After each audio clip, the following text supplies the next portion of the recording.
Come back to order. Madam Secretary, with your indulgence, we will take up one little housekeeping matter. The question is on the motion of the gentleman to include the document in the record. The chair opposes the motion. Those in favor of the motion may signify by saying aye. Aye. Those opposed by no. No. Roll call, Mr. Chairman. Mr. Chairman, I ask for a recorded vote. The recorded vote has been requested. Chairman says the chairman's vote. Do it.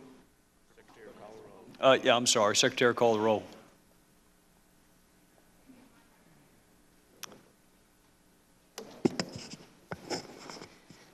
Mr. Westmoreland?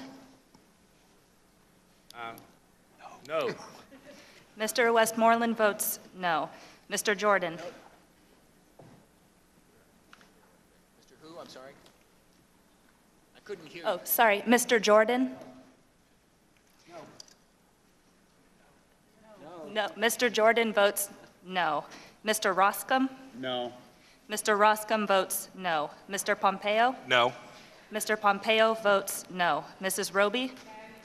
Mrs. Roby votes no. Mrs. Brooks? No. Mrs. Brooks votes no. Mr. Cummings? Yes. Mr. Cummings votes yes. Mr. Smith? Aye. Mr. Smith votes aye. Mr. Schiff? Aye. Mr. Schiff votes aye. Ms. Sanchez? Aye. Ms. Sanchez votes aye. Ms. Duckworth? Aye. Ms. Duckworth votes aye. The clerk will report.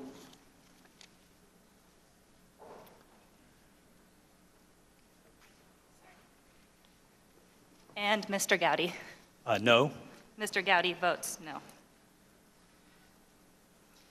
Yeas 5, noes 8. And the motion is not agreed to. Madam Secretary. My apologies, sir. It was 7. Motion still not agreed to. Even South Carolina math can figure that out. Madam Secretary, before we broke, there was a question asked that I thought was a fair question, which is, why was I talking about Mr. Blumenthal's emails? I do think that's a fair question. I think it's an equally fair question to ask why you were reading Mr. Blumenthal's emails. I think both are fair, so I want to go to June of 2012, which is an interesting time period to look at. It started. Charlene Lamb was an employee of the State Department, and she sent an email which you may be familiar with. It's at tab 56. I'm not going to read it, but it's at tab 56, where she described Benghazi as a soft target, attacks on Americans not staffed adequately. It's a very haunting email to read. It was actually 3 months to the day when our 4 fellow citizens were killed, and that's on June the 7th, 2012. Also on June the 7th of 2012, your Deputy Chief of Staff, Mr. Jake Sullivan, is emailing Ambassador Stevens, asking the ambassador to look at a memo Sidney Blumenthal sent you. And in fact, Mr. Sullivan writes to the ambassador, Chris, checking in with you on this report, any reactions? All right, that's on exactly the same day that I believe our ambassador's papers were accepted in Libya. It's the day after an IED attack on our compound, and Chris Stevens is being asked to read and react to an email by Sidney Blumenthal from your Deputy Chief of Staff. This is what he's writing on the 7th. This is after he's been turned down on a request for more security. This is our ambassador. Appreciate you giving this proposal consideration, even if the conclusion was not favorable for us. We'd be interested in pursuing the other avenue you suggest, high-threat trained agents. Best, Chris. So I've got this contrast in my mind. An ambassador is newly in place. It's a day after an attack on our facility. Your Deputy Chief of Staff is sending him an email from Sidney Blumenthal asking him to take time to read and react to it.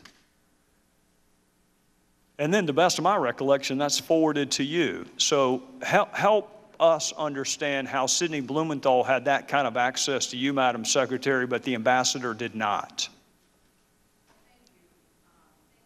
Mr. Chairman, because I think that your question does help to clarify matters. Chris Stevens emailed regularly with Jake Sullivan, one of my closest aides in the State Department. He could have emailed to Mr. Sullivan knowing that it would have been immediately responded to on any issue that was of concern to him, and he did not raise issues about security on that day or other days. And I think it's important to recognize that when an ambassador is at post overseas, especially one as experienced a diplomat as Chris Stevens, he knows where to pull the levers, where to go for information, where to register concerns. And I think he did exactly as one might have expected. He dealt with security issues through dealing with the security professionals who were the ones making the assessments. And I think that Ambassador Stevens understood completely that that's where the experts were, and that's where anything he requested or anything he was questioning should be directed. Speaking of experts, who is Victoria Newland? A very experienced diplomat. She served as our ambassador to NATO, appointed by President George W. Bush. She served as one of the advisors as a Foreign Service officer delegated to the White House for Vice President Cheney. She served as the spokesperson for the State Department during my tenure, and she is currently the Assistant Secretary for Europe under Secretary Kerry. She wrote this to the ambassador on June the 13th, 2012. That is a week after the facility was attacked. It is only a handful of days after he was turned down on a request, specific request, for more security. Chris, I know you have your hands full, but we'd like your advice about public messaging on the spate of violence in Libya over the past 10 days. So she's asking him for help with public messaging. Jake Sullivan, which is the other half of the question that I don't think we got to. I understand that Chris Stevens was a rule follower. I understand that. I've got no qualms. My question was actually not why Chris Stevens didn't contact you, but why did Jake Sullivan send Chris Stevens a Sidney Blumenthal email to read and react to on the day after the facility was attacked? The same day he was denied a request for more security, and instead of email traffic back and forth about security, it's read and react to a Blumenthal email. Well, I think any ambassador, if one were sitting before the committee, would say that they handled a lot of incoming information and requests. Some of it was about what was happening in country. Some of it was about what was happening back in the United States. And Chris felt strongly that the United States needed to remain in and committed to Libya. So he was concerned that there might be a feeling on the part of some, either in the State Department or elsewhere in the government, that we shouldn't be in Libya. And he was adamantly in favor of us staying in Libya. So part of what the discussion with him and Jake Sullivan and others was, how do we best convey what the stakes the United States has in staying involved in Libya would be? And I thought that was, very much in keeping with both his assessment and his experience. Well, I appreciate your perspective, Madam Secretary. Let me share with you my perspective. And if you need to take a time to read a note, I'm happy to pause. No, I'm just being reminded, which I think is important, that, remember, Chris spent the vast majority of his time in Tripoli, not in Benghazi. So a lot of what he was looking at is how you deal with not only those in authority positions in Libya who were based in Tripoli at that time, but also representatives of other governments and the like. And I think it is fair to say that any time you're trying to figure out what's the best argument to make especially if you're someone like Chris Stevens trying to put together and make the best argument about why the United States should remain committed to Libya and others as well. He's going to engage in conversations about that. Well, with respect, Madam Secretary, no matter what city he was in Libya, having to stop and provide public messaging advice to your press shop and having to read and respond to an email sent by Sidney Blumenthal, it doesn't matter what town you're in. He needed security help. He didn't need help messaging the violence. He needed help actually with the violence. You have said several times this morning that you had people and processes in place. And I want to ask you about an email that was sent to you by another one of your aides, Ms. Uma Abedin. That would be exhibit number 70 in your folder. She emailed you that the Libyan people needed medicine, gasoline, diesel, and milk. Do you know how long it took you to respond to that email? Well, I responded to it very quickly. Yeah, 4 minutes. My question, and I think it's a fair one, is the Libyan people had their needs responded to directly by you in 4 minutes, and there is no record of our security folks ever even making it to your inbox. So if you had people and processes in place for security, did you not also have people and processes in place for medicine, gasoline, diesel, milk? You know, Mr. Chairman, I've said it before. I will say it again. I'll say it as many times as is necessary to respond. Chris Stevens communicated regularly with the members of my staff. He did not raise security with the members of my staff.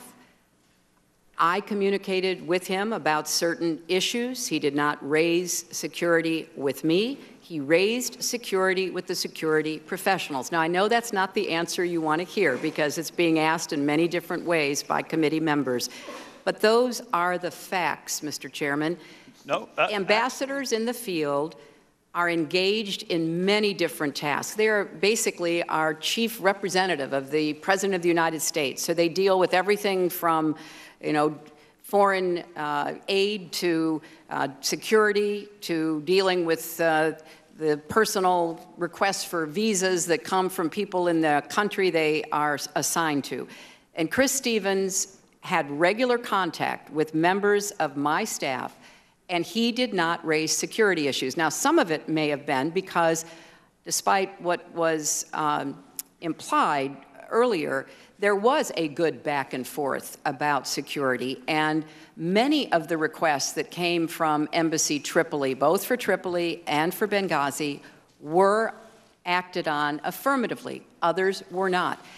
That is what an ambassador, especially a diplomat as experienced as Chris Stevens, would expect, that it would be unlikely to be able to get every one of your requests immediately answered positively. So, yes, he had regular contact with my aides. He did not raise security with me, and the security questions and requests were handled by the security professionals. Madam Secretary, with all due respect, those are two separate issues. Who Chris Stevens had access to is one issue. Who had access to you and for what is another issue, because you have said you had people and processes in place. You also have people and processes in place for people who want to send you meaningless political advice. You also have people and processes in place for people who want to inquire about milk and diesel fuel and gasoline.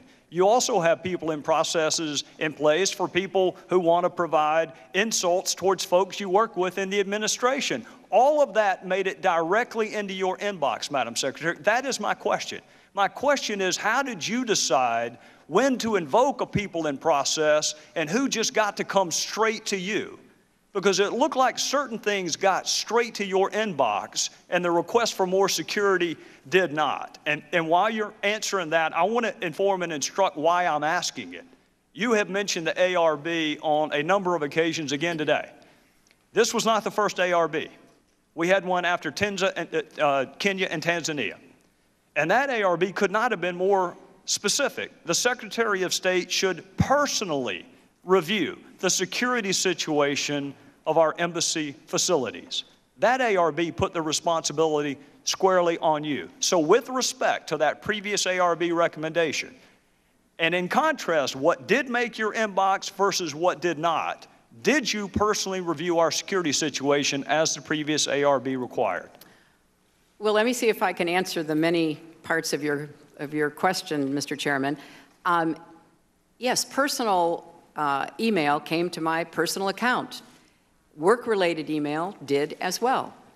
And I also relied on a number of my aides and staff members, as well as experienced Foreign Service officers and civil servants, who were similarly engaged in gathering information and sharing it. And as I said, and I will repeat, Chris Stevens communicated with a number of people that I worked with on a daily basis in the State Department. So far as I know, he did not raise any issue of security with any of those people. He raised it where he knew it would be properly addressed. If he had raised it with me, I would be here telling you he had. He did not.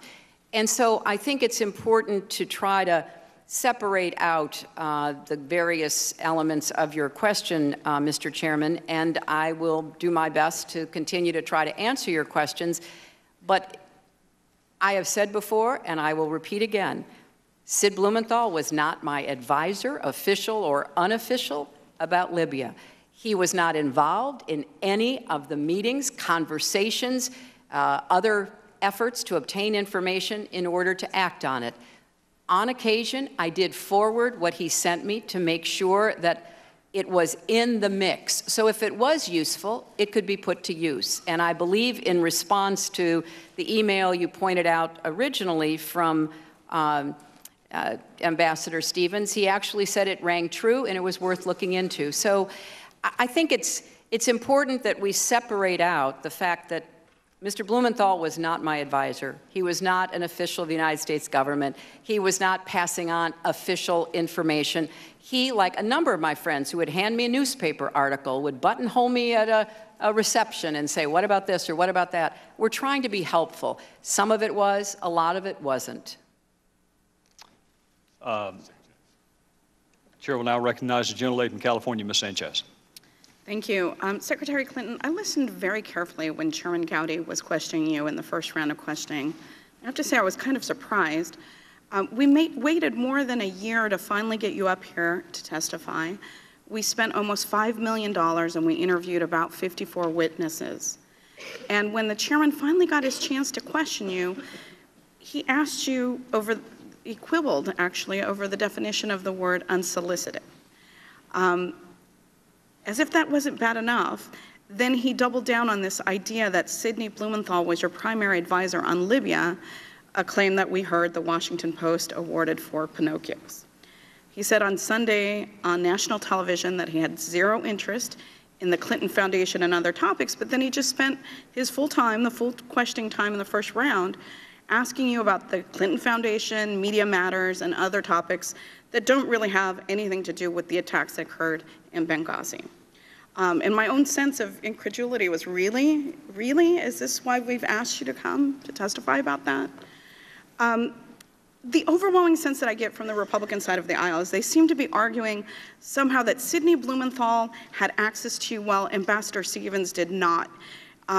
Do you think that that's an accurate statement? Of course not, Congresswoman. You know, you didn't need my email address to get my attention. In fact, most of the work I did, as I said this morning, had nothing to do with my emails. It had to do with the kind of meetings and materials that were provided to me through those who were responsible for making decisions on a whole range of issues. And as I just told the chairman, if Ambassador Stevens had grave concerns that he wanted raised with me, he certainly knew how to do that. He could speak to your office or your staff? Absolutely. Or you directly on the telephone? Absolutely. Did he ever ask you for your personal email address and you turned him down? You shot him down? No, he did not. Can't email me? The other thing that I'm hearing from the other side of the aisle is they're arguing that there was this, security was, it was sort of decomposing in eastern Libya, and that no security improvements were ever made to the Benghazi outpost. That's not a true statement, is it? No, it is not. In fact, there were many security enhancements that were asked for that were actually made, although there were other requests that were made that were not fulfilled. Is that correct? That's correct. Okay. The other line of questioning that sort of surprises me is that over the course of this investigation, Republicans have repeatedly asked why the U.S. was still in Benghazi on the night of the attacks. During the Select Committee's first hearing, which was more than a year ago, the chairman posed the following question. We know the risk of being in Benghazi. Can you tell us what our policy was in Libya that overcame those risks? In other words, why were we there? And the Accountability Review Board had already answered that question. It explained that Benghazi was the largest city and historical power center in eastern Libya. Further went on to say, although the rebel-led Transitional National Council declared that Tripoli would continue to be the capital of post-Gaddafi Libya, many of the influential players in the TNC remained based in Benghazi. And the ARB went on to explain that Ambassador Stevens advocated for a U.S. presence in Benghazi, and his status as the leading U.S. government advocate on Libya policy and his expertise on Benghazi in particular caused Washington to give unusual deference to his judgments. Secretary Clinton, do you agree? Was Ambassador Stevens a leading expert on Libya policy, and did you also give his opinions a lot of weight and respect? Yes, I did, Congresswoman. And do you recall Ambassador Stevens advocating from the ground up for continued U.S. presence, specifically in Benghazi? Yes, he did. In fact, Ambassador Stevens' emails, many of which this committee has had for more than a year, confirm what you've just stated.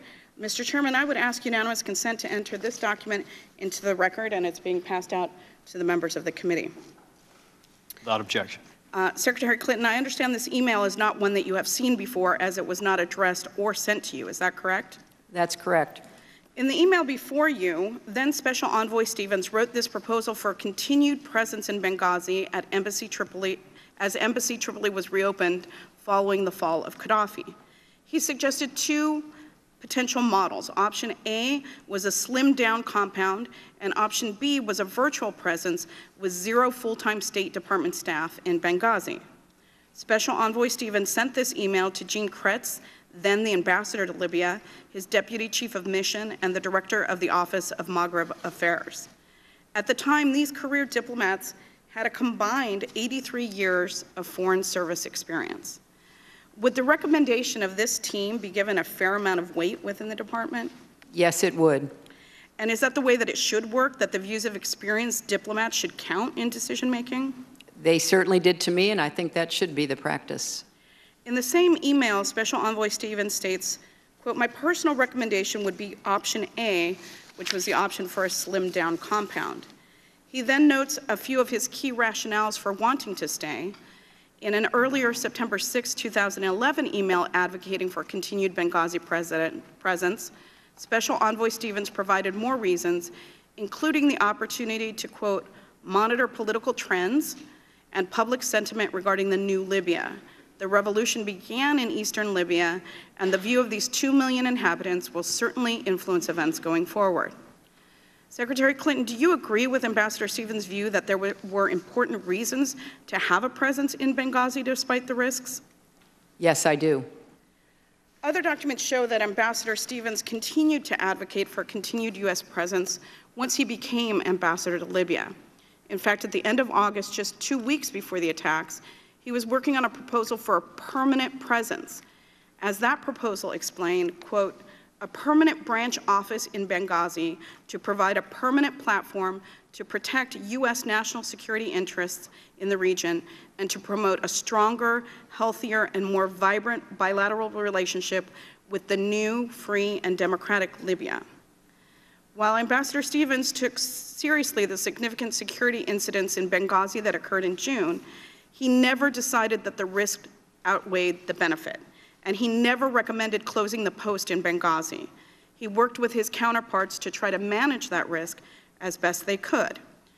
In its report, the Benghazi Accountability Review Board found, quote, the total elimination of risk is a non-starter for U.S. diplomacy, given the need for the U.S. government to be present in places where stability and security are often most profoundly lacking and host government support is sometimes minimal to non-existent. Secretary Clinton, this is such a difficult issue, the balancing of interests. From your perspective as a former senator and Secretary of State, how do you best ensure that we are striking the right balance going forward? Well, Congresswoman, thank you for that question, because I do think that's what we should be talking about, and several of you have posed similar questions. I think you do start with the best expert and experienced advice that you can get from across our government. And as you rightly point out, Chris Stevens never recommended that we close Benghazi. He advocated for keeping Benghazi open, and as you rightly refer to this email, for a particular configuration that would fulfill the needs of our country being represented there. Obviously, you have to constantly do this balancing act that I referred to earlier today. And most times we get it right. In fact, the vast majority of times we get it right. With Benghazi, the CIA did not have any plans to close their facility. The opinion of those with the greatest understanding of our mission, our diplomatic mission in Benghazi, was exactly the same, that we should not close down, we should not leave Benghazi. And it's, obviously something that you have to be constantly evaluating in all of these difficult, unstable spots around the world. But I appreciate your bringing to the committee's attention the strong opinion of the man who knew the most and was on the ground and who understood what we were trying to achieve in Benghazi, Ambassador Stevens. Was it your understanding that he certainly understood the risk of being there? He definitely understood the risks, yes. Thank you. I yield back. Gentlelady yields back. The chair will now recognize the gentlelady from Indiana, Ms. Brooks. Secretary Clinton, I'd like to ask you a bit about your decision-making and the discussions you had as it related to how long the Benghazi mission itself was going to last. I'm putting up a map just because most of us really don't know much about Libya, don't know much about the geography of Libya, and as we've talked about these various communities, I don't think most people really realized. So I want to share with you that we know from my last round that Chris Stevens went into Benghazi in April of 2011, and I want to talk to you about what happened the rest of that year. And just because there was a lot going on, I thought it would be helpful to have this map. So by mid-July, our government formally recognized the TNC as the official government of Libya, replacing the Gaddafi regime. And TNC was based in Benghazi at that time.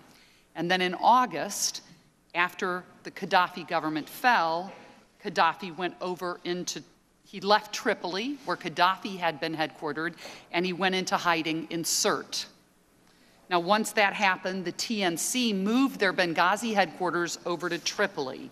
And then in September, we reopened our embassy in Tripoli, and Ambassador Kretz returned. He had been evacuated previously, and Chris Stevens stayed in Benghazi. Does that sound like an accurate summary of the summer of 2011? It does sound accurate, except I'm not sure exactly the duration of Ambassador Stevens' presence in Benghazi during those months. Well, that leads to my next question. What was your plan for the mission in the fall of 2011 and going forward? What were the discussions you had, and who did you have those discussions with about the mission of Benghazi going forward in 2011? Well, as you may have heard, Congresswoman, the email that Congresswoman Sanchez introduced into the record was from the fall of 2011, and there was quite a discussion going on between officials in the State Department, in the intelligence community, in both Washington and Libya about the path forward. the Transitional National Council had been based in Benghazi, and there was a dispute even within the Libyans themselves as to whether they would split the government, whether the government would be located predominantly but not exclusively in Tripoli, or as some were hoping, predominantly but not exclusively in Benghazi. So this was all a very live subject that was being debated, both in Libya and with respect to what our response would be in Washington. So we at Chris Stevens' strong urging and that of other of our experienced diplomats, wanted to maintain a presence in Benghazi in some form. We reopened our embassy in Tripoli, which had been the historical capital, certainly under Gaddafi. But this was a constant discussion about what we should do when and where, and I think that's why this email from Chris Stevens about his recommendations is so informative. Well, and thank you, and I'll get to that in just a moment, but I have to ask you, I assume that your Chief of Staff, Cheryl Mills, was intimately involved in these discussions with you and with your top staff. She's one of your staff, as you were referring to them, is that right? Well, she covered a broad range of issues. I'm sure she was involved in some of the discussions, but she had many other responsibilities, so I can't say all of them. I'd like to refer you to an update on Tripoli operations provided to Cheryl Mills on September 14th. And at the top of that two-page memo, assumptions for Benghazi in September were gradual winding down of operations over the next 6 months, transition to Tripoli only by January 2012, no consulate. No consulate meant no consulate in Benghazi. This was in September. Would that be fair and accurate? And were you in that briefing with Ms. Mills, or did she brief you about the fact that in September, the game plan was to shut down Benghazi? Well, I think you have to look at that in context, Congresswoman. There was not an active plan for a consulate in Benghazi at any point during this period. That is not what the compound in Benghazi was. It was a temporary facility placed there to help us make a determination as to what we would need going forward in Benghazi. There was a strong argument that Chris Stevens and others made that they hoped eventually there might be a consulate, but there was never an agreement to have a consulate. And in fact, if it had been deemed a consulate, it would have had a different level of security. Is that correct? Than a temporary mission compound. Well, Isn't that accurate, that consulates have certain levels of security? There are standards, there are protocols. When it is a consulate, it gets a certain level of security. That is the hoped for outcome. That is not what happens in the very beginning in many places, especially the hot spots and the conflict areas where a consulate is stood up. Can you talk with me about the decision then? There is a briefing with respect to, after the closing rather, of the consulate in Benghazi by January of 2012. We know it didn't close. It did not close. You went to Tripoli in October of 2011. Ambassador Kretz was still there. How about Chris Stevens? Did Chris Stevens come over from Benghazi to see you when you went for that big trip in October 11? I don't recall. I don't recall if he did or not. This was about Ambassador Kretz, and Ambassador Kretz was the person that we were meeting with at that time. What was your purpose for meeting with Ambassador Kretz if Chris Stevens was your expert in Libya? Ambassador Kretz was an expert as well. Ambassador Kretz was our ambassador. You remember, as I mentioned to you before, he had been our ambassador, and then because he reported very accurately about what he observed regarding Gaddafi and Gaddafi's henchmen, when WikiLeaks disclosed internal U.S. government cables, and Gene Kretz's cables were publicized talking very critically about Gaddafi, he was then subjected to threats, and then we took him out. We did not close the embassy at that time. So he had returned to finish out his time, and we were in the process of moving him to another assignment and nominating Chris Stevens to replace him. But you didn't during that one trip to Libya. You didn't talk to Chris Stevens, best of your recollection. While I was that in time. Libya, I don't recall that. Of course, we consulted with him with respect to planning the trip as to who we would meet with, what we would ask for. We were trying very hard to get the people in positions of authority at that time in Libya to let us work with them on everything from border security to collecting weapons and trying to disarm the militias. We had a lot of business we were doing with them. So going back to Ms. Sanchez's email with respect from John Stevens to Ms. Polishek, it talks about option A, as you pointed out, slimming down the compound. And so he weighed in on, in October, he was weighing in on whether or not the compound should stay open. But I'd like to direct your attention to an email that's at tab 4, dated December 15th from Chris Stevens. And I might add for the record, we do not still, to this day, have all of Chris Stevens' emails. We received 1,300 more this week. We received most of them last week. We don't have the universe yet of Ambassador Stevens' emails.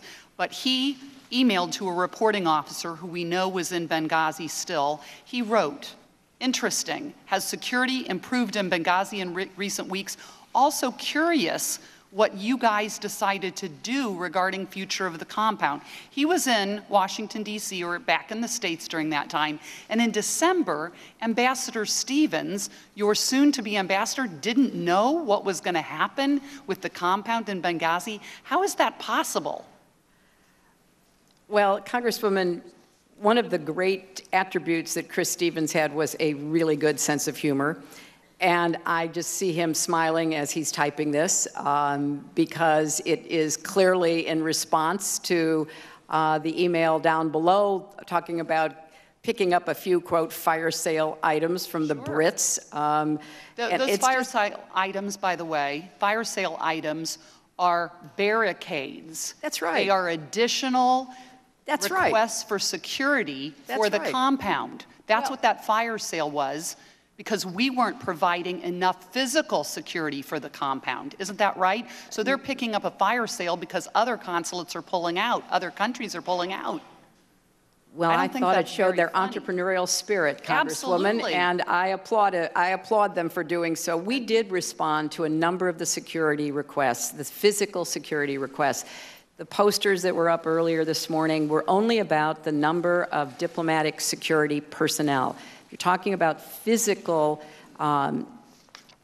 barriers, physical additions to the compound. There were quite a few of those that were undertaken. But how is it that Mr. Stevens did not know in December whether or not the compound was going to remain open? Well, or do you think that was a joke he was making? Well, I think that if it were not an example of his sense of humor, it was also as part of the ongoing discussion about Mission Benghazi's future, which he went to great lengths to describe what he thought should be done.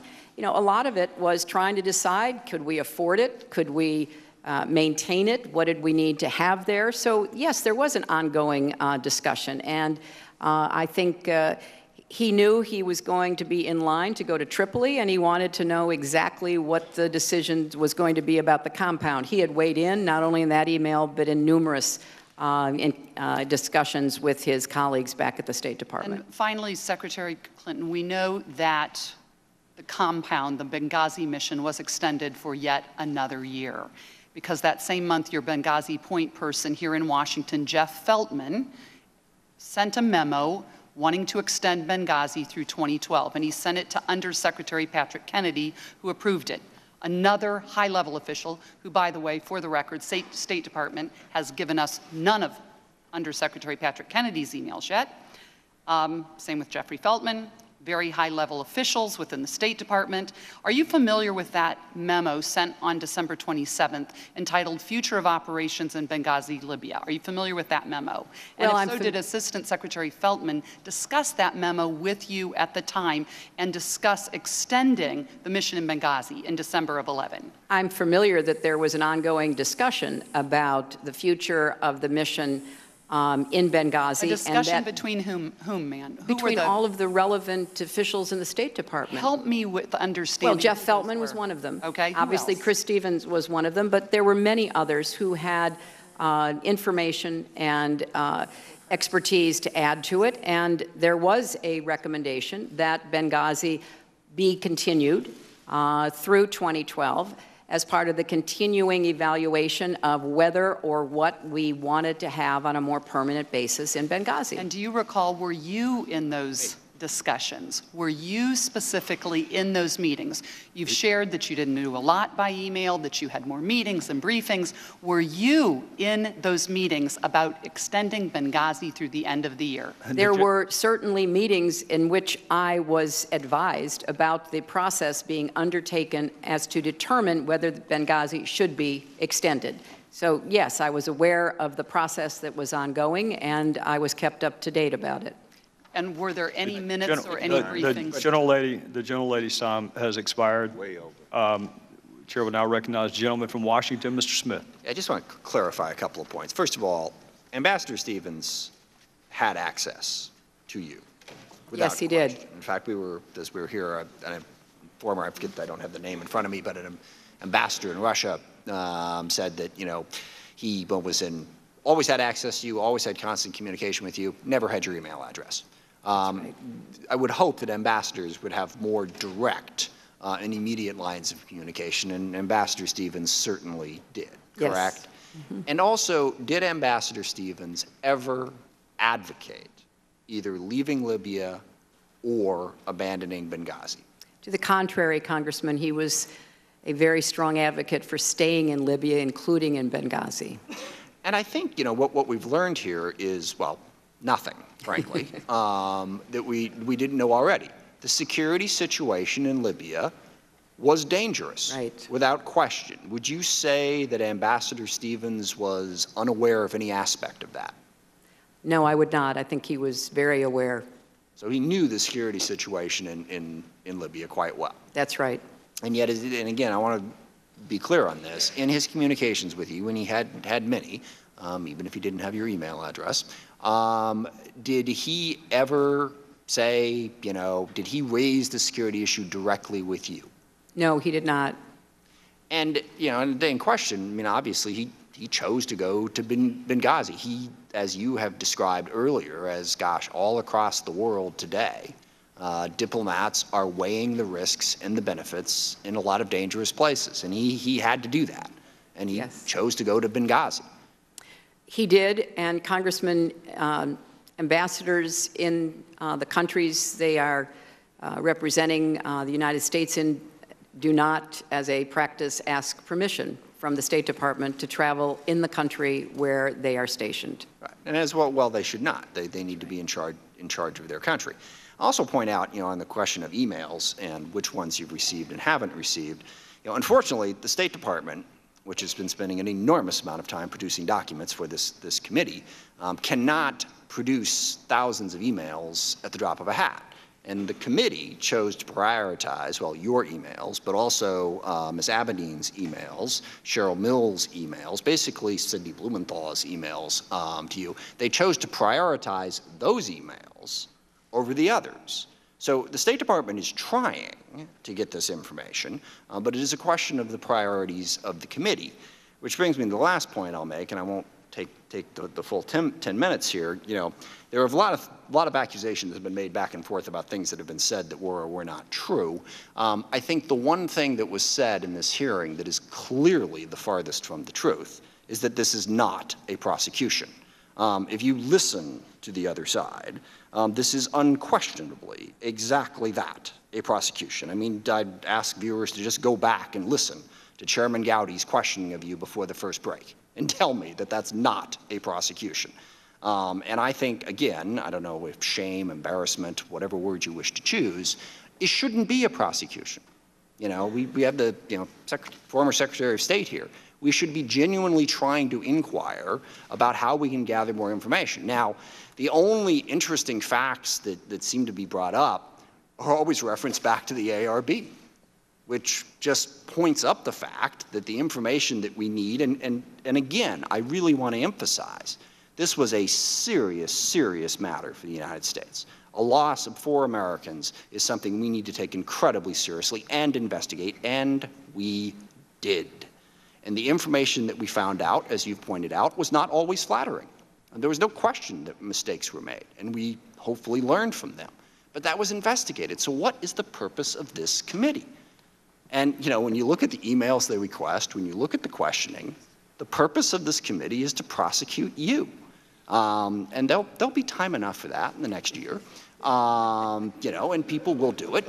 We don't need to spend $4.7 million in 17 months to simply prosecute you. And all the questions about, look, the security situation was well known in Libya.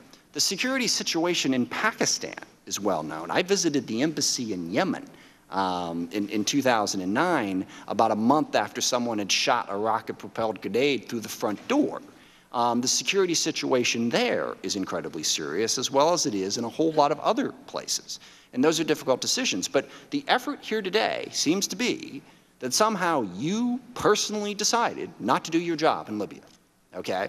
You were apparently the advocate of the policy in Libya, apparently passionate about it, but not passionate enough to care about the security situation in Libya. And, you know, Chris Stevens, incredibly passionate about Libya, wanted to make that country work. Now, it is proven very, very difficult. Do we want to go back to Muammar Gaddafi in charge? I don't think so. And just, sorry to make a policy point, as long as I have a few minutes, you know, it's interesting to juxtapose Libya with Syria.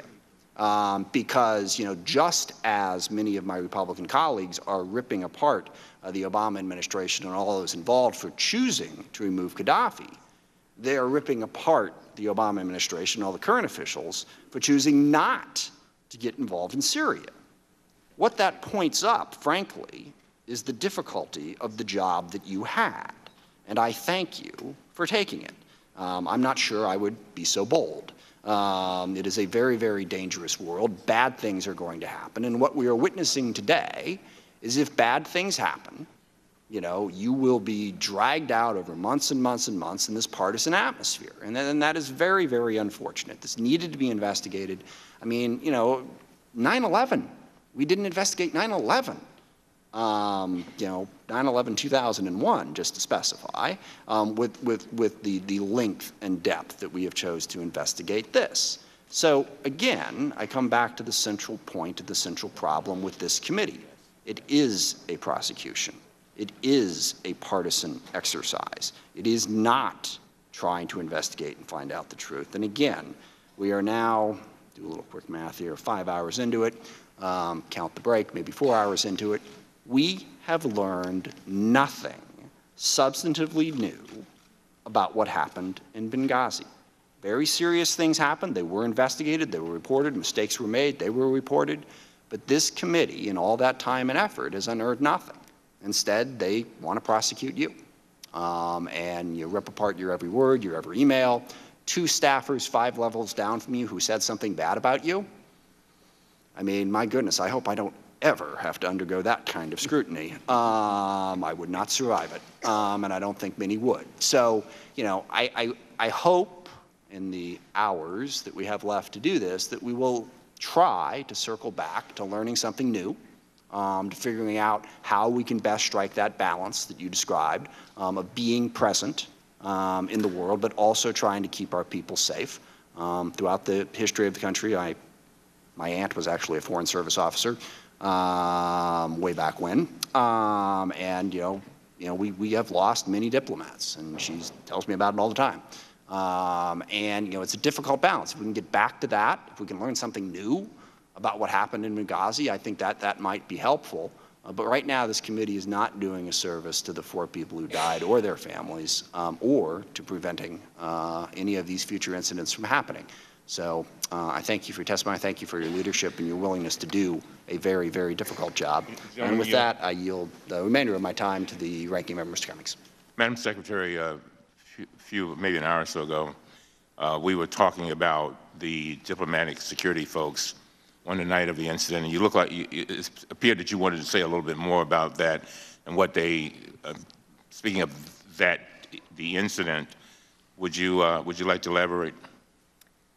Well, thank you, Congressman. You know, I don't want anything that is said to me or about me to take away from the heroic efforts that the diplomatic security officers exhibited. The 5 men who were with Chris and Sean Smith risked their lives repeatedly and were themselves under grave threat. I wanted to point out that even when we try to get it right, which we do try, sometimes there are unintended consequences, and there is an example out of this tragedy. Coming out of previous assessments of attacks on facilities, we now have safe havens, safe rooms in facilities, particularly residences. The diplomatic security officers were able to get both Chris and Sean into that safe room. Of course, the idea behind the safe room, why security experts advocated for them, was to protect our civilians, our diplomats, from attacks like the one that was occurring.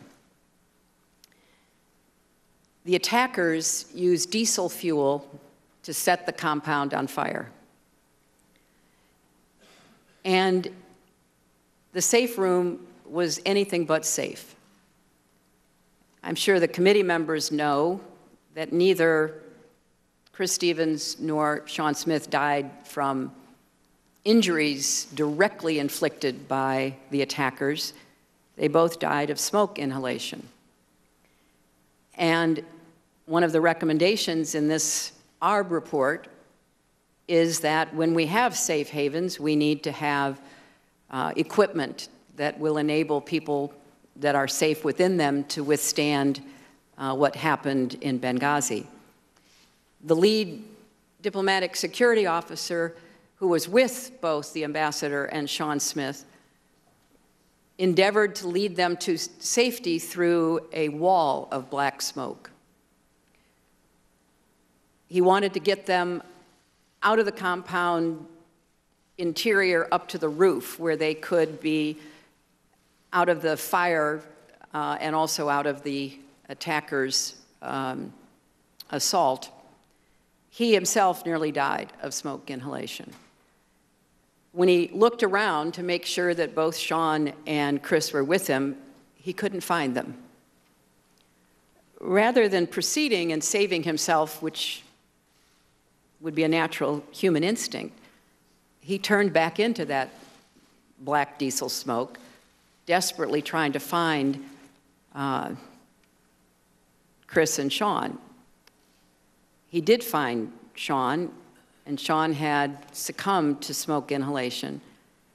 And the diplomatic security officer managed to take Sean out of the building. He could not find Chris Stevens. One of the horrors of the hours after the attack was our failure to be able to find where the ambassador was. We hoped against hope that he had somehow gotten himself out of the compound and that he was alive somewhere, maybe in the back. And additional efforts by the diplomatic security officers and then eventually by the CIA reinforcements that arrived to find his body or to find him, hopefully, were unsuccessful. And they had to withdraw because of the continuing attack back to the CIA annex before we knew what had happened to the ambassador. We were desperate, and we were trying to call everybody we knew in Benghazi, in Libya, get additional help. What appears to have happened at some point later is that Libyans found Ambassador Stevens, and they carried him to the hospital in Benghazi. And Libyan doctors labored nearly 2 hours to try to resuscitate him.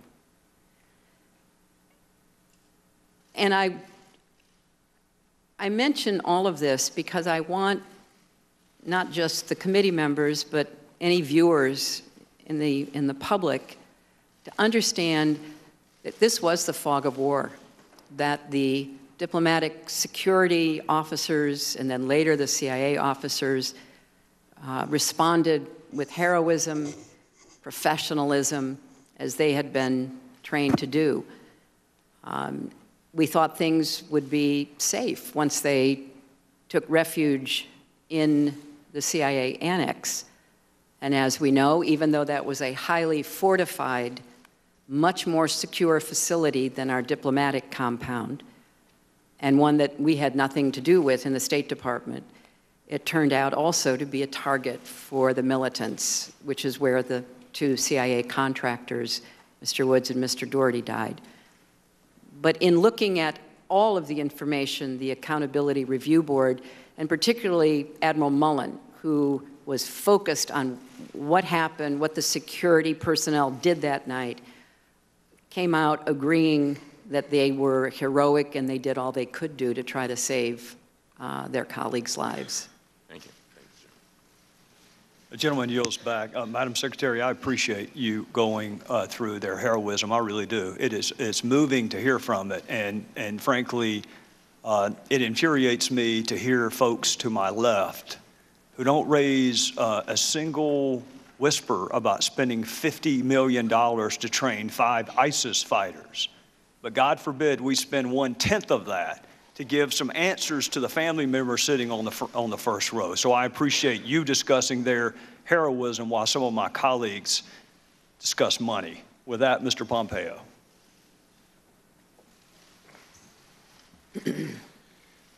I should add for that, I think, Mr. Smith gave a soliloquy. I think it was elegant, but more importantly, I think it was representative of the behavior of the Democrats on this panel. Since May of 2014, not one finger, not one question for a witness. They say they want to get at the truth, but the truth of the matter is they spent most of their time today, anybody can rewind the tape and find they spent most of their time today attacking members of this committee in this process, and I regret that. I think that's a violation of their duty to the country, and most importantly, their duty to the families. I want to go back to a couple things I talked to you about a bit before, Madam Secretary. So Ambassador Stevens didn't have your email, is that correct? Your personal email? I'm sorry, what did you ask me? Ambassador Stevens did not have your personal email address. We've established that. Yes, that's right. Did he have your cell phone number? Nobody had the 24-hour number of the state operations in the State Department that can reach me 24/7. Yes, ma'am. Did he have your fax number? He had the fax number of the State Department. Did he have your home address? No, I don't think any ambassador has ever asked me for that. Did he ever stop by your house? No, he did not, Congressman. Mr. Blumenthal had each of those and did each of those things. This man upon whom provided you so much information on Libya had access to you in ways that were very different than the access that a very senior diplomat had to you and your person. I had a picture up here a bit ago of a man named Wissam bin Hamid. You said you didn't recognize who he was. Were you ever briefed that he was present at the compound the night that Ambassador Stevens was killed? We're trying to track down the basis of your question, Congressman. We have no information at this time. My question is a yes or no question. It's pretty simple. Well, I don't have any information that I can provide to you, yes or no, because I know nothing about this. So the question is, were you briefed? And the answer is? We don't know anything about it, so how could I have been briefed about something we know nothing about? Great, thank you. Are all ARBs created equal? Well, there have been 19, including the one that we impaneled after Benghazi. They've all been led by distinguished Americans. They've all been set up in accordance with the laws and rules that the Congress established when they created the legislation to establish ARBs. So I assume in those respects they are created equal. Yes, ma'am. You know, I asked a pretty simple yes or no question, I guess. And I'm happy to let you expand. I'm happy to bring breakfast in. But when we ask a yes or no question, it'd sure be helpful if we could get to the answer. It wasn't a trick question at all. Are the recommendations of each ARB worthy of equal treatment? Well, they certainly are worthy of follow-up by the department, and I believe that they have been. There was an ARB, please, if you put up the poster, please. There was an ARB in 1998. You said this before in your testimony. 200 folks were killed.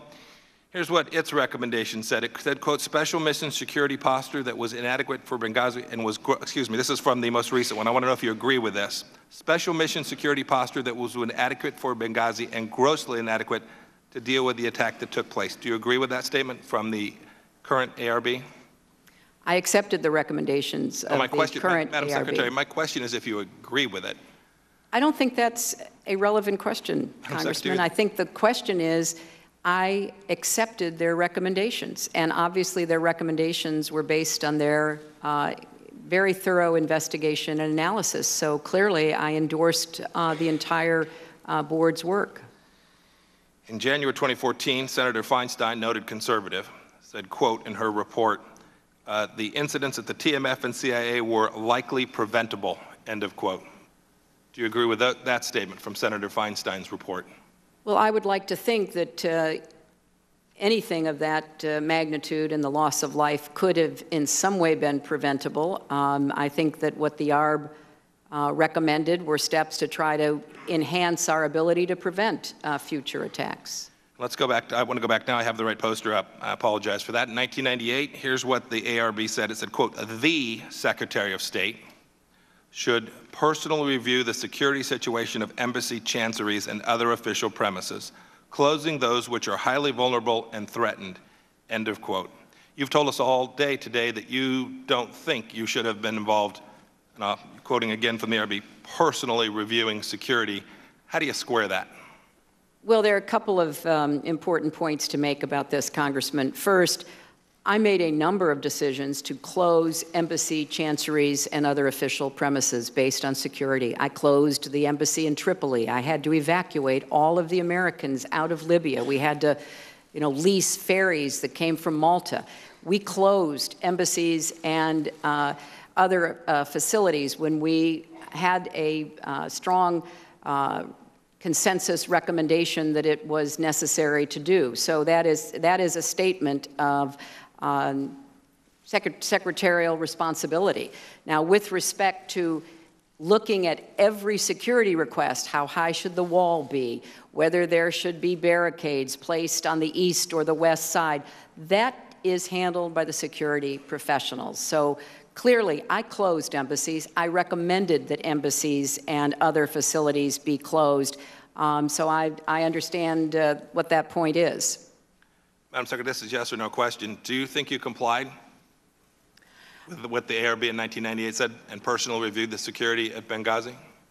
Well, that is not what my understanding of the 1998 no, it's just words, ARB. Madam Secretary. They're right there. Well, and I just answered. I personally reviewed security situations of chanceries and other official facilities that were recommended because they were highly vulnerable and threatened to be closed. And we closed some.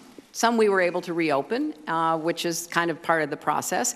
With respect to the 1998 ARB recommendations, by the time I became secretary, having succeeded two secretaries who served during very dangerous and threatening times, there was an assessment made that I certainly was briefed into that we had to look at how best to professionalize the security and the expert advice that we were receiving.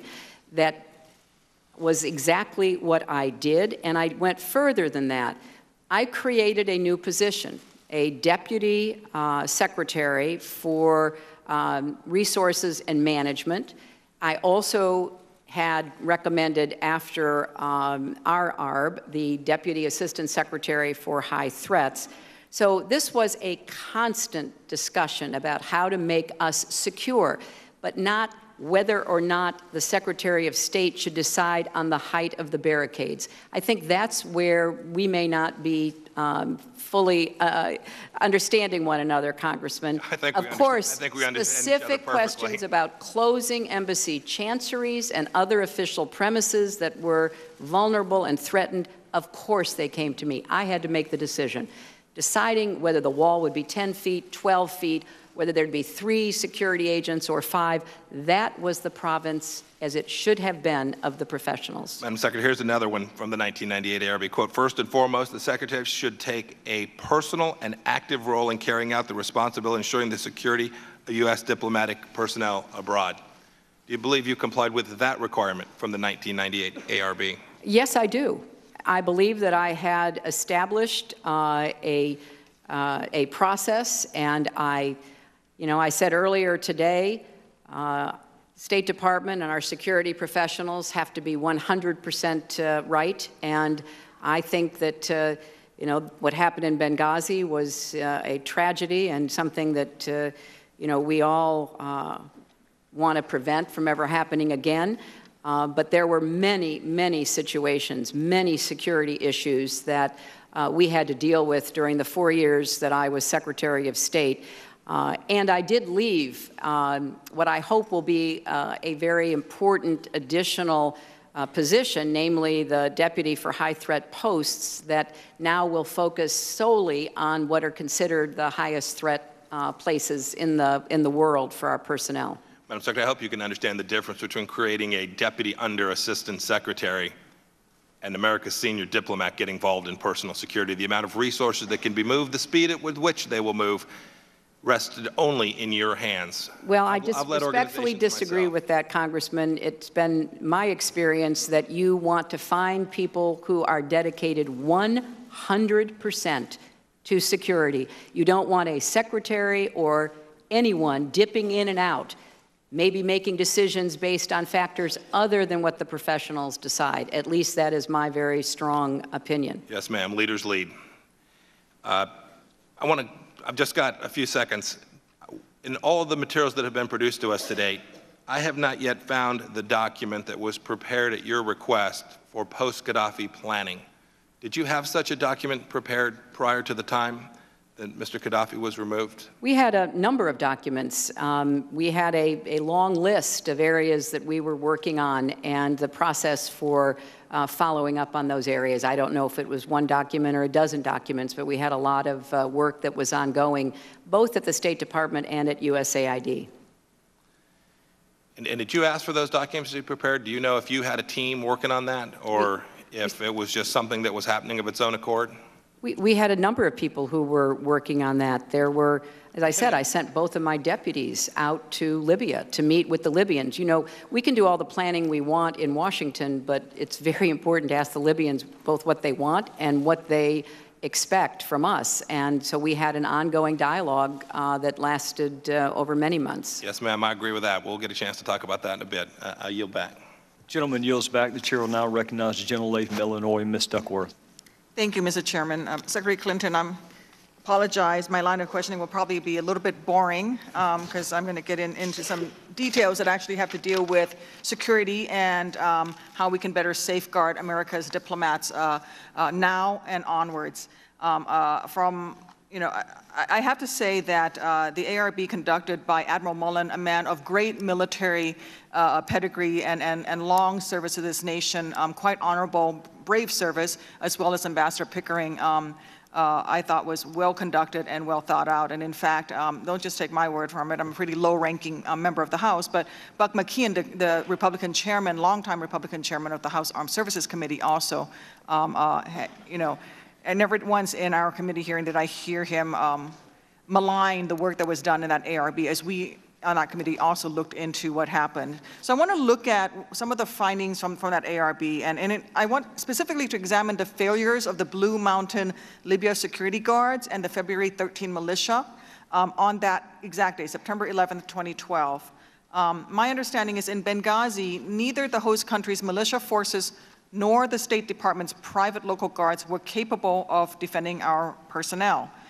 These poorly trained forces either did not show up, they retreated in the face of danger, or simply lacked the necessary tools to fight back effectively. I want to learn the lessons from Benghazi and hold everyone accountable, not just the State Department, but every agency involved, as well as Congress ourselves and this committee itself, for implementing significant comprehensive reforms that will prevent future tragedies. So, looking at the work that I've done on Armed Services Committee and on Oversight Government Reform, I've been consistently concerned with the cost and consequences of federal contract mismanagement. Costs the American taxpayers a lot of dollars. So I want to look at the State Department's policy of awarding local guard contracts using a very inflexible contract vehicle known as the lowest price technically acceptable, or LPTA, vehicle. I think that should have raised red flags here in Congress. When life and limb are at risk, such as when buying body armor for our troops overseas or barriers for our embassies, I don't know that lowest price technically acceptable is the right vehicle. So can you discuss a little bit, why is it that the State Department appears to have awarded local guard contracts in Libya using this contracting method? Congresswoman, I think that's another very important question. I think the State Department, like much of the rest of the government, often feels under pressure to go to the lowest price, whether or not that lowest price is the best contract. And we had a lot of challenges, not just in Libya, but in many places around the world, trying to work to find the right contractors to provide static security for a lot of our posts and facilities, to find more kinetic contractors who could be the front line of defense, since we, as we discussed earlier, were stationed in so many places where there were not American military that could be called and quickly respond. So I would like very much, and perhaps there could be a working group with Armed Services and Foreign Affairs and others to look to see whether we couldn't get a little more flexibility into this decision-making, because the February 17th militia was viewed by the CIA, which had vetted it, as well as by our diplomats, as a reliable source for kinetic support. Sometimes it worked, and sometimes it didn't. And the static support proved to be not very useful at all on that night. So I think you're really raising an important issue about how to get more flexibility into the contracting, because we're not going to be able to bring American military forces to every place where we are in a high threat post, either because the military can't afford to do that for us or because the host country won't invite us in. And the other problem, as you pointed out, is that if the host country doesn't have any real resources, it's hard to know how much they can produce. That night I was calling the president of Libya and demanding that he find any friendly militia, any friendly anybody, to show up and to support us. When our reinforcements, the security reinforcements from Tripoli landed, a militia showed up and, in fact, kept them there until they had a big enough group to accompany them to the CIA annex. So it's a very unpredictable and even erratic process, and it starts with, in many instances, the lowest price, and I don't think that's always the best way to get a contract for security. I happen to agree with you, and I think actually the LPTA that I'm talking about, that actually sets very inflexible standards for specifically the Department of State, is actually a law passed by Congress in 1990. So when you talk about maybe some sort of a working group, Congress needs to do our part and maybe amend a 35-year-old law that actually forced the State Department to go with the lowest price. Secretary Clinton, can you address what actions Congress can fix problems that have to do with host country instituted stringent policies given the use of private security guards? My understanding is that the country of Libya, the host nation in this case, did not allow your security contractors to carry firearms. The Blue Mountain Guards, I think the Blue Mountain Guards were not allowed to carry firearms. Right. Is that right? Yeah, the Blue Mountain was not. Certainly our diplomatic security officers were. The militia members who were supposed to be providing kinetic help for us were. So it was only the static guards that were not. Now, I will say that, some of those guards did stand their ground. They were basically run over. Several of them were injured the night of the attack. So I don't want to cast aspersions on all of them and the service they provided, but it was not adequate for what we needed then or really at any time. Are we facing that same type of restrictions in other nations as well, in other hotspots? We talked earlier about the 19 missions that are out there with this type of issues with the LPTA and contracting, and as well as host nation requirements? Yes, we do. You know, the host nation gets to call a lot of the shots. Under the Vienna Convention, the host nation is responsible for providing security for diplomatic posts. But when a host nation is either unwilling to do so, as we do have in some places where we are present, or unable to do so, because I do think with the Libyans, there was a desire to be helpful, but not a capacity to produce what we needed. We have to really work hard to get the kind of support that is required. And you know, in some cases, we've been able to work out arrangements with the host countries. Some we have just defied them and tried to be very quiet about what we were doing, and others, you know, we are prohibited. So it's a constant, again, it goes back to that balancing of risk and reward that we're always doing. Going back to the ARB conducted by Admiral Mullins and Ambassador Pickering, how many of their recommendations did U.S. Secretary of State accept? I accepted all of them. They made 29 recommendations, Congresswoman. I accepted all 29 of them and began to implement them before I left the State Department, and I know that Secretary Kerry has continued that work. Do you recommend for future secretaries and for this committee and other members of Congress some sort of a formal review process as we go onwards? I don't want there to be a review process that is triggered by death of Americans. This goes back to my earlier question about institutionalization of this process so that we make sure that our men and women in embassies right now are safe, and that they're safe tomorrow and a year from now and 10 years from now. What needs to be done so that we can make sure that our 4 heroic dead did not lay down their lives in vain? Well, Congresswoman, before the attacks in Benghazi, the Congress never fully funded the security requests that the administration sent to Congress. Following Benghazi, that has improved, but there are still areas where I think greater funding and responsiveness would be helpful. It was unfortunate that we didn't get all the resources that might have enabled us to do more in all the high-threat posts before Benghazi, but I appreciate what the Congress has done since. The one specific recommendation that I would like to see the Congress act on expeditiously is the training facility that would be set up in order to train diplomatic security officers specifically for these high-threat situations. And I think this is overdue. I know that on a bipartisan basis, representatives from Virginia, which is the state where the site that has been identified is found, have urged in a recent op-ed that the Congress act on this. I would certainly echo that as well. Thank you. I thank the gentlelady. Madam Secretary, they've called votes, but we're going to try to get in Mr. Roscom, and I'm going to recognize Ms. Brooks for 10 seconds before Mr. Roscom. Thank you, Mr. Chairman. And just to clarify for the record, I made a statement previously that we had received none of Undersecretary Patrick Kennedy's emails.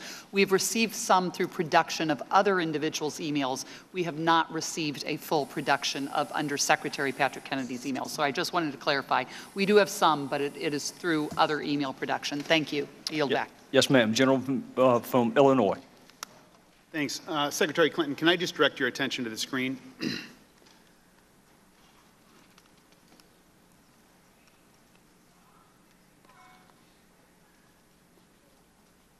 You're familiar with that clip. We came, we saw, he died. Is that the Clinton doctrine?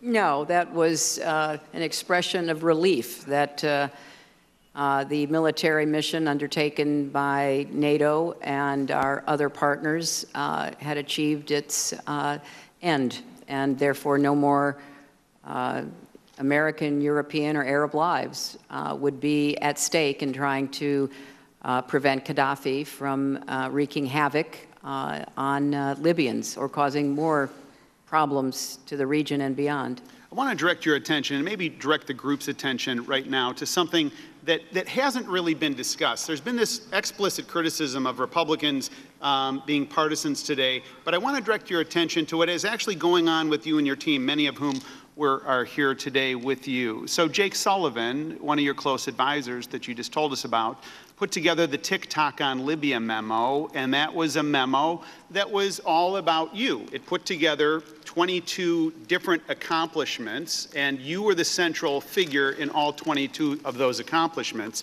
And I've got to tell you, it's really well put together. He uses language of action and initiative and leadership. Let me just give you a couple of these. HRC, that's you obviously, announces, directs, appoints special envoy, travels to G8, secures Russian abstention, secures transition of command and control, travels to Berlin, Rome, Abu Dhabi, Istanbul. He's basically laying the foundation that the Libya policy is your policy. Essentially, he's making the argument that it's your baby. And you are clearly familiar with this timeline because in email exchanges with your senior staff, you were not happy about it. And the part that you weren't happy about wasn't that you were the focal point, is that it didn't include enough. So you said, this is your email. What bothers me is that the policy office prepared the timeline, but it doesn't include much of what I did. Another time you said, the timeline is totally inadequate, which bothers me about our record keeping, and I'll come back to that in a minute, Secretary. For example, I was in Paris in 3/19 when the attack started. It's not on the timeline. What else is missing? Go over as soon as possible. Now, this timeline was put together, according to your senior staff, explicitly for an article that came out in the Washington Post entitled, Clinton's Key Role in Libya Conflict. And in fact, according to your staff, quote, the comprehensive TikTok memo Jake had put together was done in large part for the Warwick piece. It was a piece written by Joby Warwick at the Washington Post. And again, according to your staff, the great detail Joby had came entirely from Jake. That's Jake Sullivan. Joby didn't do any independent research. That's according to your staff. Now, this article, it's one of these articles that you read a couple of times if it's about you. Here are some excerpts. Washington Post. A foreign policy success for the Obama administration and its most famous cabinet minister, Secretary of State Hillary Rodham Clinton. Or this, she went to Paris, there were no instructions from the White House on whether to support strong action in Libya, said a senior State Department official. Yet within 3 days, the official said, Clinton began to see a way forward. And I think my personal favorite is this. Clinton, ignoring the advice of State Department lawyers, convinced Obama to grant full diplomatic recognition to the rebels. Now, you and your team were pleased with the work that you did and the risks that you took, the leadership that you took. A couple of hours ago, you told me, hey, I'm the diplomat here. I'm driving the policy. And isn't it true that you'd been thinking about getting political credit actually for months on this? No. Well, if that's your answer, let me draw your attention, Madam Secretary. But Congressman, you let me please, if I could. We were trying to make sure that what was written, because it's not always accurate, in case you all haven't noticed in your own careers, what was written about a very important foreign policy effort by this administration was accurate. This was all in response, as I understand it, to a reporter trying to ask questions and us providing the best possible information we could. In fact, trying to make sure that we ourselves had a good timeline and that our record keeping was accurate. I think that is not an uncommon experience here in Washington. Somebody calls you up, says, I'm writing a story. What can you tell us? And you tell them. Well, Secretary Clinton, that's not all that was going on, though. Isn't that right? Because you knew that this was good for you. Because this is what you were writing in August of 2011. This is right after Tripoli fell. You wrote, what about the idea of my flying to Martha's Vineyard to see the president for 30 minutes and then making a statement with him alone? Or you asked your staff how to convince the White House that this would be good for the president. And these are your words, Madam Secretary. It's a great opportunity to describe all that we've been doing before the French try to take all the credit. In fact, your staff told you that they thought it would be a political boost for the president, showing that he was huddling with you instead of being on vacation. And so you asked your chief of staff, Jake Sullivan asked your chief of staff, Cheryl Mills, to call Dennis McDonough, now the president's chief of staff, to put together a full court press. I'll wait while you read Jake's note. Thank you. Because I don't. Well, here's my question. Yeah, I'm waiting for a question. Well, go ahead. You finish reading, and I'll start talking.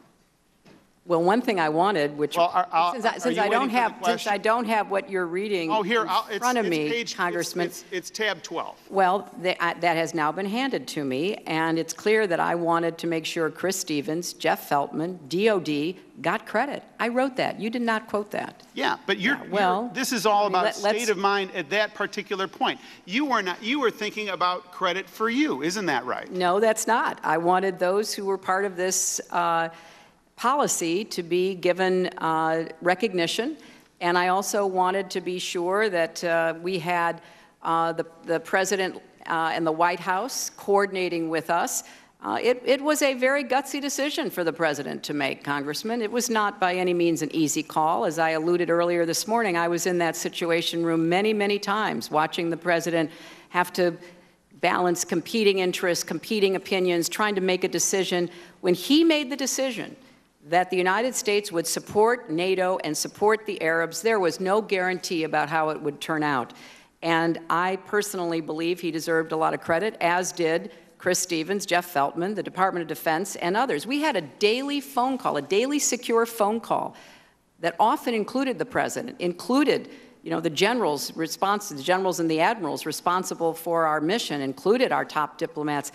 This was a very important and challenging effort that we undertook, in large measure to support our NATO allies. So I wanted everybody who had any role in it to be acknowledged. Well, and then on August 2011, you received an email from Sidney Blumenthal, that's tab 11, in which he wrote this to you.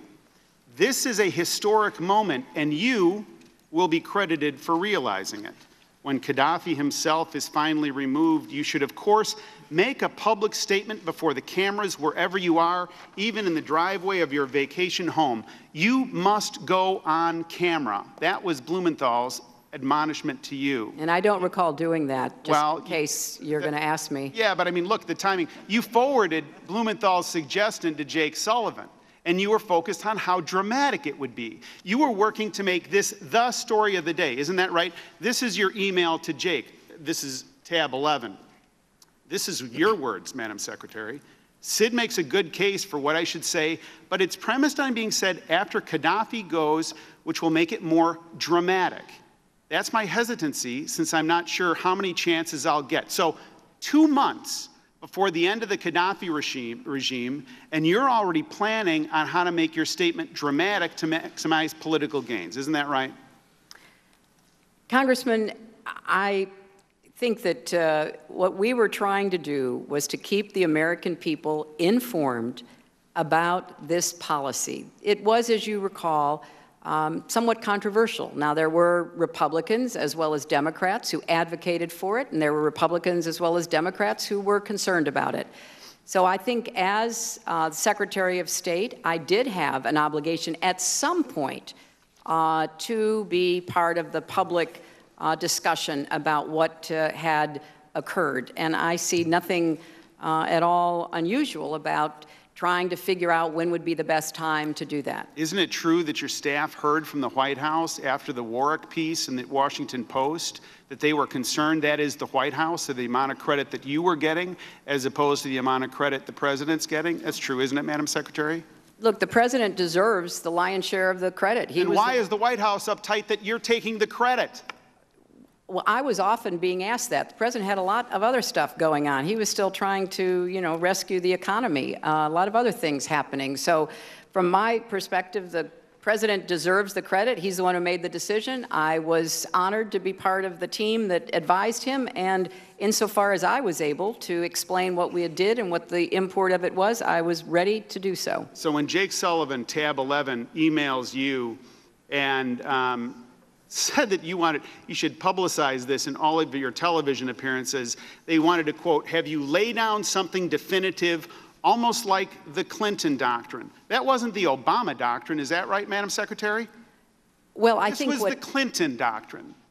Well, look, I think that the effort we made, the way we put together the coalition, the way I put together the coalition that imposed sanctions on Iran, I think that there is a lot to talk about. I talked about smart power. If you're talking about what I believe we have to use every tool at our disposal. Lead with diplomacy, support with development, and when necessary, as a last resort, not a first choice, defense. So yes, is that what I believe? It is what I believe, and I think that Libya was to some extent an example of that. And you were the author of the Libya policy. You were the one that drove it. It was your baby. It was an attempt to use smart power, and that's what you tried to do. Isn't that right? It certainly was something that I came to believe was in the interests of the United States to join with our NATO allies and our Arab partners in doing the decision, as all decisions in any administration was made by the president. So the president deserves the historic credit, what role I played. I'm very grateful to have had that chance, and I'm very convinced that it was the right thing to do. Well, you just recited the Clinton doctrine to us, and let me tell you what I think the Clinton doctrine is. I think it's where an opportunity is seized to turn progress in Libya into a political win for Hillary Rodham Clinton. And at the precise moment when things look good, take a victory lap, like on all the Sunday shows 3 times that year before Gaddafi was killed, and then turn your attention to other things. I yield back. Well, Congressman, that is only a political statement, which you well understand, and I don't understand why that has anything to do with what we are supposed to be talking about today. Madam Secretary, votes have been called, so we will go vote and be in recess, and we will be back as quickly as we can. Okay. So we should, Joe, we should go to the...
No, get down here.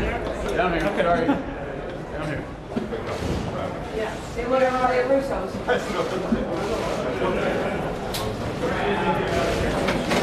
It's good?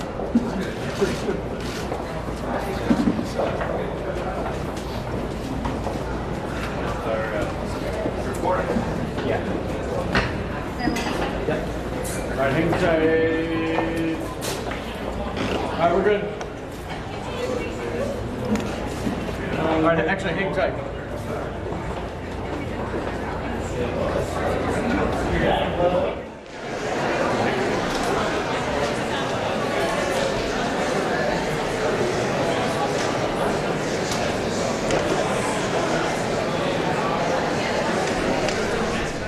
Former Secretary of State Hillary Clinton testifying in front of the Select Committee on Benghazi. So far today, almost 5 hours of testimony, 3.5 this morning. and then an hour and a half or so. The committee breaking here. There's a series of votes on the House floor, which may take us till about 4:30, 4:35 or so. And then we expect the committee to gavel back in. From what we understand, 4 separate rounds of questions from members, which could go well into the evening. Here on C-SPAN 3, C-SPAN Radio, and C-SPAN.org, we'd like to hear what you have to think. 202-748-8921 is the number to call for Republicans. Our Democratic line is 202-748-8920. And for independents and all others, 202-748-8922. Also, join the conversation on Facebook or send us a tweet at C-SPAN. Here over the next half hour or so, we will take your comments and calls. We'll also show you some of the highlights so far and some of the testimony that just wrapped up, including the questioning of the committee chair, Trey Gowdy. But let's get first to your calls. We go to Connie, who's in Middleburg, Florida, Republican line. Hey, Connie. Hi. Go ahead. Make sure you mute your television or radio. Go ahead with your comments. Okay, my question to Hillary is, why was the security team of approximately 15 called back from Benghazi about a month before the 9/11 attack, when the head of the team said they needed to stay there? Have you heard a member ask her that, or a related question? No, I haven't. I haven't heard anybody ask her that. All right, Connie, next to the Bronx, and Frank on our Democrats line. Hi, I am a registered Democrat. Yeah, go ahead, Frank. I am very appalled at the way the Democrats are handling this situation, and anybody who says that this committee is a waste of taxpayer money is too naive to understand what it is to be an American, okay? Hillary Clinton keeps saying, I accept the responsibility. I accept the responsibility. How does she accept responsibility? They keep talking about, subcontractors and security professionals, and she didn't want to step on anybody's toes and all this. At the end of the day, she's the boss of all those units. So this whole thing about Democrats saying, oh, what are we going to learn from this? This is what the moral of the story. It's a bunch of rubbish, because the bottom line in America, we're held to account. And how did she take responsibility? Nobody knows. All those 8 investigations that the Democrats brought on the table has no answers that says who took responsibility for this fiasco. And that's what we Americans are demanding. Who is going to take responsibility? Not the lessons we learned, how we're going to make it better, or how Hillary's going to get back on a Democratic nomination for the president. I find it appalling that she would even be running for president after her last testimony in 2013.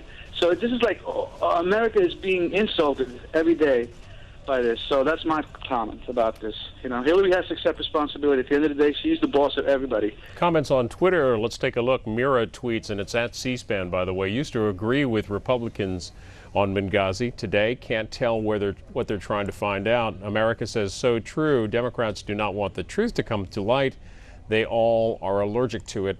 From Justin, who says the Benghazi hearing not going well for a chairman who is acting awfully biased in what he wants people to know, not the whole truth. And from Pam, says Hillary certainly is a polished dancer, talks for hours and says nothing related to the questions asked of her. Again, so far, some 5 hours of testimony. We'll show it to you all again tonight, beginning at 8 o'clock Eastern over on our companion network, C-SPAN 2. And we continue our live coverage when they gavel back in here on C-SPAN 3, on C-SPAN Radio, and C-SPAN.org. You're looking live inside the hearing room. This is the Ways and Means Committee hearing room on Capitol Hill. To Charleston, South Carolina, Martin on the Independence line. Yes, I find it awful funny that the Democrats are complaining about spending $4 million for this hearing, and yet they have no problem with their leader, the President of the United States, spending $4.1 million to go on a golf outing and to raise money for the Democratic Party. What a disgrace. It's an absolute, total disgrace. They make fools out of themselves every time they open their mouth. Thank you much. Democrats line is Neil. It's 202-748-8921 for Republicans, 8920 for Democrats, and 8922 for independents. Yulee, Florida. Neil, hello there. Hello there. Go ahead. Make sure you mute your television or radio, Neil, and go ahead with your comment. I just wanted to say that I'm a Democrat, and I wasn't sure that Ms. Clinton had too much baggage to handle the presidency. I've watched this review, and I feel like she is a strong woman who's done the best she could do. You know, the world is not perfect, nor is any singular person. I feel that she's a very strong woman, and that she has changed my view on her, and I really respect Miss Clinton. She's a strong woman. She can handle.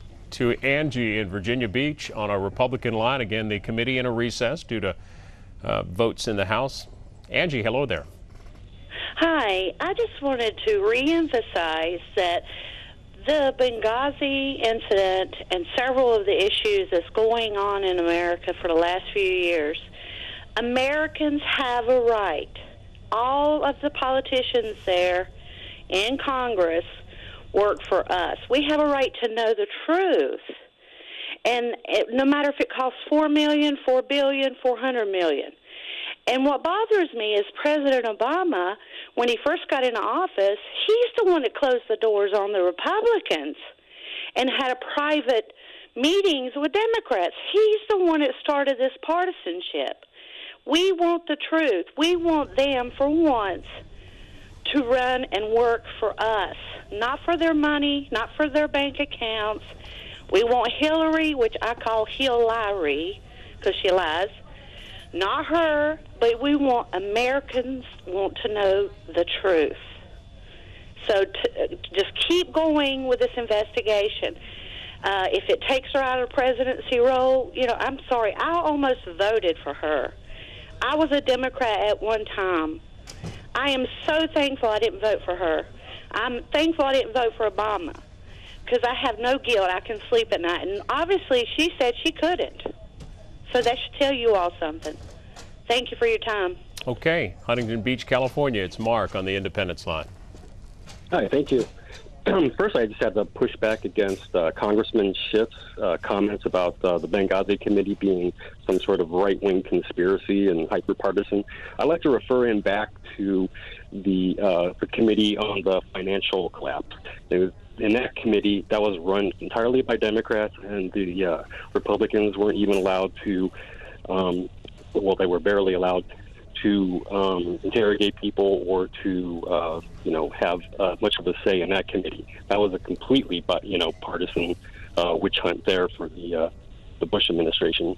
Now on to this particular Benghazi committee. We have to remember we just got a document dump of 2,000 emails just last night, the night before this investigation was set to take place.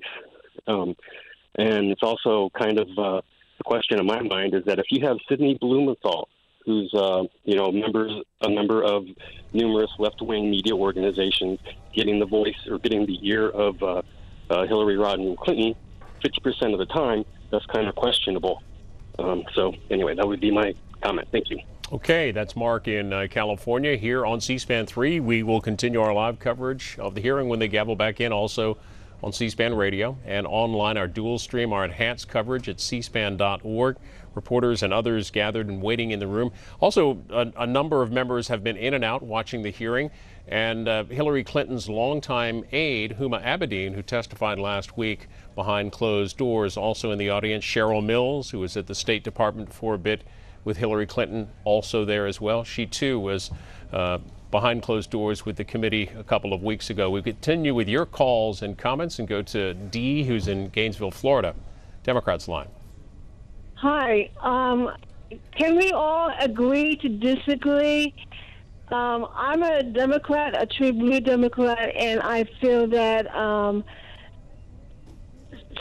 Secretary Clinton answered the most honest and objective way that she can, and although I thought there was some that were being rude and disrespectful, not allowing her to finish her answers, she did give a powerful response how we as Americans need to work together and to make improvements. And many of the people at Congress even shown that they wanted to see the improvement. So we can agree to disagree. We're not all going to agree on everything, but it doesn't make one person a bad person because of a mistake. We all. Dee, you still there? You lost Dee. Let's hear from Charlene, who's in St. Charles, Missouri, on the Independence line. Charlene, hello. Hi there. My comment is that, watching these hearings is just evidence of there is no truth coming out from Hillary Clinton. The one lady representative that showed the stacks of papers. One year she had almost 800 correspondences. The year of the Benghazi attack, there was this little tiny, I don't remember the amount of paper shown. That, to me, was glaring proof that there was either a ton of correspondence missing or that she was not involved in this at all. These hearings are glaring proof of the lies that this woman has told. It is despicable that the American people have to put up with this. Thank you for your time. Okay, Teresa's next up on the Republican line, asking you your thoughts so far as the committee's in a break. The Benghazi committee, Hillary Clinton, former Secretary of State, back before the committee. When they return, expected in a half an hour or so, there are votes on the House floor. Lancaster, Pennsylvania, it's Teresa on the Republican line. Yes, good afternoon. I've been listening to callers in and things, and I was just curious as to how many of them watched the debate, the Democratic debate, where Hillary Clinton said that Republicans were one of her top enemies, and then also how many of them are fully aware of how many times she said, I had other people dealing with Benghazi. They claim that she was a strong woman and did a little misfortune. If any of your viewers had any dealings with military, how would they feel if their sons or daughters were out there in the public, out in a situation like that, and they were just left, regardless, right or wrong, the department or whoever, left them to die? Would you not at least want to know why they were allowed to die? And how many of those listeners are really fully aware of what's going on? Because there hasn't been one word out of Hillary's mouth that answered a yes or no question. And all of the Republicans say yes. The Democrats are all beating up the Republicans. Why are they not focusing on Benghazi? They haven't focused on Benghazi. They focused on what they don't want the Republicans to hear. So I challenge all of you viewers out there listening to this to become more informed. And if you still feel the same way, because you've seen it, you know it, you've investigated it, then you can criticize the people that are out there just trying to find the answers. So I challenge you people to become more aware and informed. And if you can do that after all of this goes on, then you can vote her into office. But you become aware before you challenge and call other people stupid, dumb, and retarded, and whatever names you call them.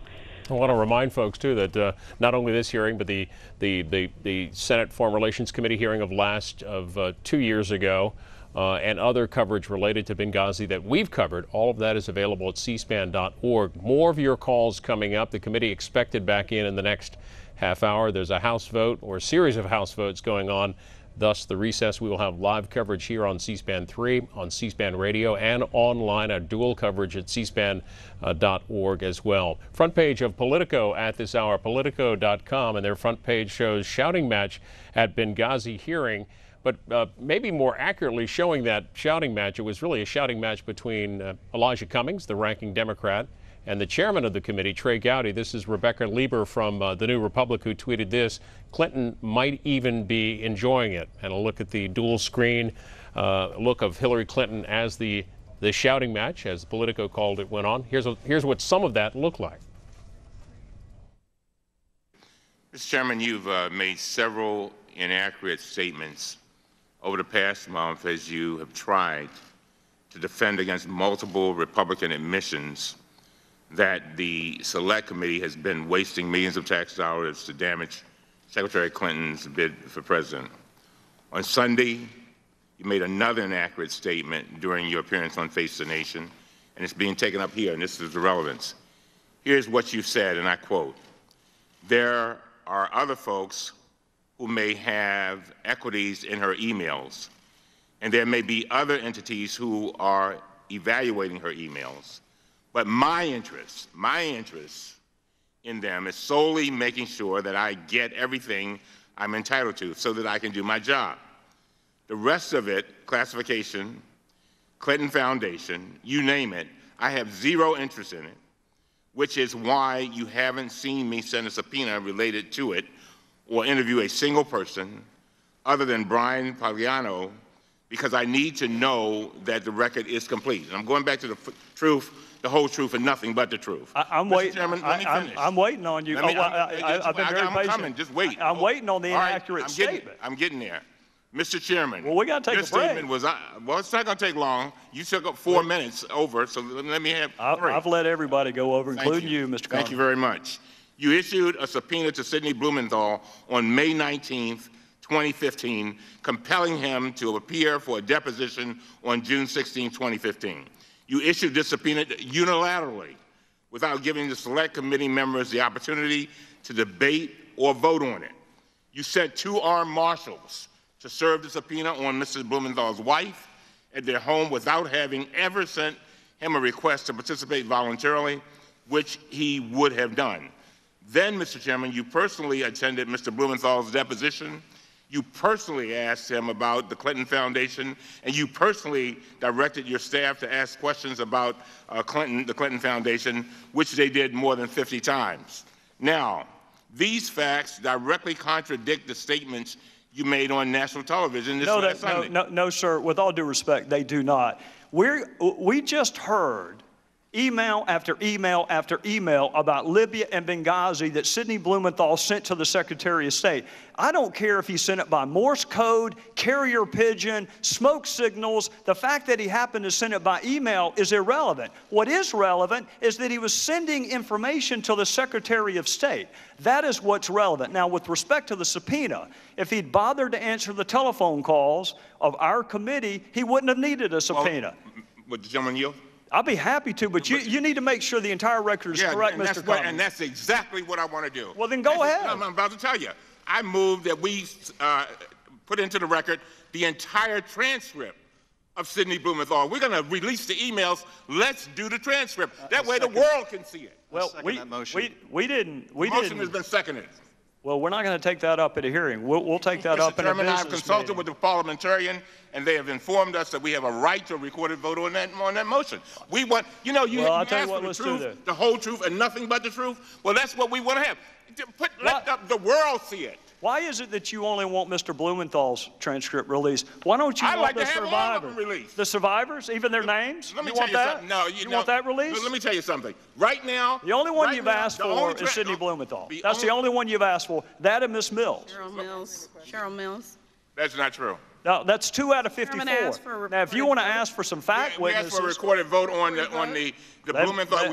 You said from the beginning, we want the truth, the whole truth, and nothing but the truth. Why don't we just put the entire transcript out there and let the world see it? What do you have to hide? His are the only emails that you have released.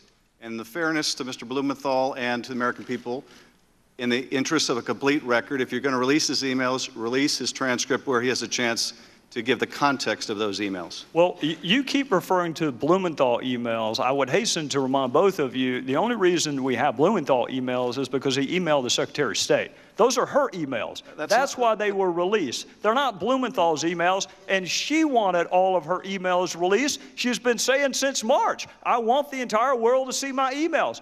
Well, Sidney Blumenthal's emails are part of that. So here's what I'll do. I'll be happy to talk to the parliamentarian, because the parliamentarian told me that your motion actually would not be in order for a hearing. But at the latest, we'll take a vote. And the first week we are back, after this week, we'll have a business meeting. We can take up Mr. Blumenthal's transcript. We can take up whatever other transcripts you want. And while we're there, we can also take up the 20-some-odd outstanding discovery requests that we have to different executive branch entities. Why don't we just take all of it up then? Mr. Chairman. And that's how the first session ended earlier this afternoon, about 1:15 Eastern. We are in a break as the members of the committee have headed to the House floor for a series of votes. I'm the leading state sponsor of terrorism.